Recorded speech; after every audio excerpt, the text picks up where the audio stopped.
আসসালামু আলাইকুম फ्रेंड्स, আমি Sohana and welcome to my channel Sohanur. আশা করছি আপনারা সবাই ভালো আছেন। আজকে আমি আপনাদের সাথে শেয়ার করব পুরান ঢাকার কিছু ঐতিহাসিক স্থান। তো চলুন ঘুরে দেখা যাক পুরান ঢাকা।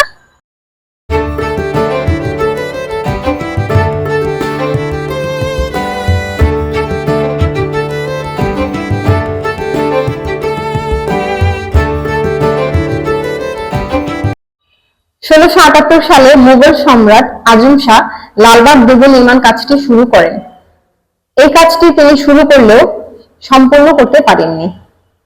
প্রায় এক বছর পর তৎকালীন নবাব শায়েস্তা খাঁ লালবাগ কেল্লার পুনরায় নির্মাণ কাজ শুরু করেন।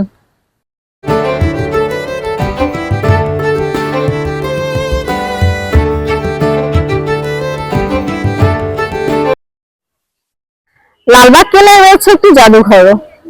জাদুঘরে সংরক্ষিত রয়েছে শায়েস্তা খাঁয়ের ব্যবহার্য আসবাবপত্র, পোশাক ও যুদ্ধাস্ত্র এবং সেই সময়কার প্রচলিত কিছু মুদ্রা। জাদুঘরে সংরক্ষিত জিনিসপত্রগুলো আমি আপনাদের সাথে শেয়ার করতে পারছি না, কারণ জাদুঘরের সৌন্দর্যের বর্ধনের কাজ চলছে আর এই জিনিসগুলো প্রত্নতত্ত্ব অধিদপ্তরের সংরক্ষণে আছে। জানা যায় শায়েস্তা খাঁয়ের মেয়ে শামশাদ খাঁ, যিনি পরিবিবি নামে পরিচিত, উনি মারা যাওয়ার পর লালবাগ দুর্গের কাজটিও সম্পন্ন করা হয়নি। পরিবিবির মৃত্যুর পর তাকে লালবাগ দুর্গেই সমাহিত করা হয়। এই কেল্লায় 3 গম্বুজ বিশিষ্ট একটি মসজিদও রয়েছে, যেটি লালবাগ কেল্লা মসজিদ নামে পরিচিত। আজকের লালবাগ কেল্লা দর্শন শেষ করে এখন আমি যাচ্ছি অন্য একটি ঐতিহাসিক স্থানে। আমার সাথে থাকুন।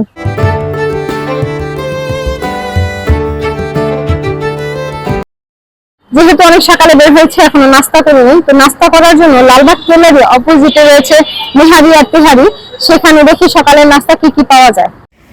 নাস্তার আইটেমে তাদের অনেক কিছুই ছিল। সেখান থেকে আমরা মুরগির গিলা কলিজা ভুনা আর বুটের ডাল নিয়ে নিলাম, যেটা ডাল খাসি নামে পরিচিত, আর নিলাম তুন্দা রুটি। আমরা 3 জন ছিলাম। 3 জনের নাস্তার বিল হয়েছে 250 টাকা, যেটা খাবার অনুযায়ী ঠিকঠাক ছিল। খাবার শেষ করে আমরা চলে যাচ্ছিলাম আরেকটি দর্শনীয় স্থানে। তো চলুন দেখে নেওয়া যাক আমি কোথায় আসছি। চলে আসলাম আরেকটি দর্শনীয় স্থান এবং ঐতিহাসিক স্থান আহসান মঞ্জিলে। এই আহসান মঞ্জিল নিয়ে আপনাদের সাথে কথা বলবো এখন।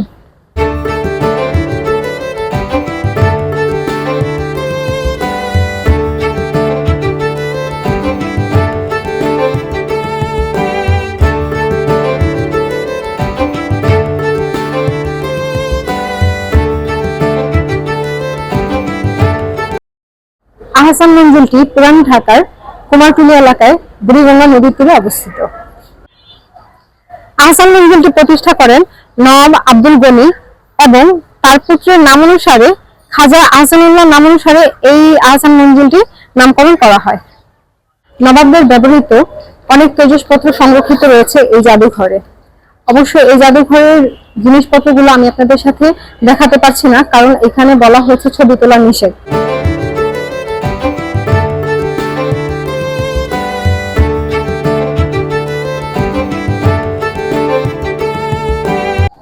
এই প্রাসাদটি পূর্বে নবাবদের আবাসিক প্রাসাদ ছিল এবং জমিদারদের ছিল সদর কাচারি। আহসান মঞ্জিলটি বর্তমানে জাদুঘর হিসেবে ব্যবহৃত হচ্ছে। 1859 সালে এই ভবনটি নির্মাণ কাজ শুরু হয়ে 1872 সালে নির্মাণ কাজটি সমাপ্ত ঘটে। আজকের আহসান মঞ্জিলের দর্শন আমাদের এখানেই শেষ করছি। পরবর্তী স্থানে যে আপনাদের সাথে আবার দেখা হচ্ছে, সাথে থাকুন। চলে এলাম বিউটি বোর্ডিং এ। বিউটি বোর্ডিং হলো পুরান ঢাকায় অবস্থিত একটি হোটেল এবং রেস্তোরাঁ। এটি শুধু খাবারের জায়গা নয়, এটি সাংস্কৃতিক কেন্দ্রও বটে, যেখানে অনেক বিখ্যাত লেখক ও কবি নিয়মিত আসতেন, যেমন শামসুর রহমান, কবি আল মাহমুদ, আরও অনেকে। বিউটি বোর্ডিংটি মূলত একটি জমিদার বাড়ি ছিল এবং সুধীর দাস নামে একজন জমিদার ছিল। 1947 সালে ভারত বিভাগের আগে ভবনটি দৈনিক সোনার বাংলা পত্রিকার অফিস ছিল। বোর্ডিং হাউসটির নামকরণ করা হয় নলিনী মোহন সাহার বড় মেয়ে বিউটির নামে।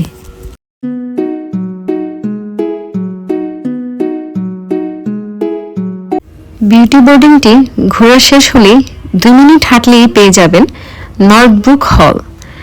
1874 সালে ভারতের তৎকালীন governor general George bearing Northbrook এর ঢাকার সফরকে স্মরণীয় করে রাখতে এটি নির্মিত হয়েছিল।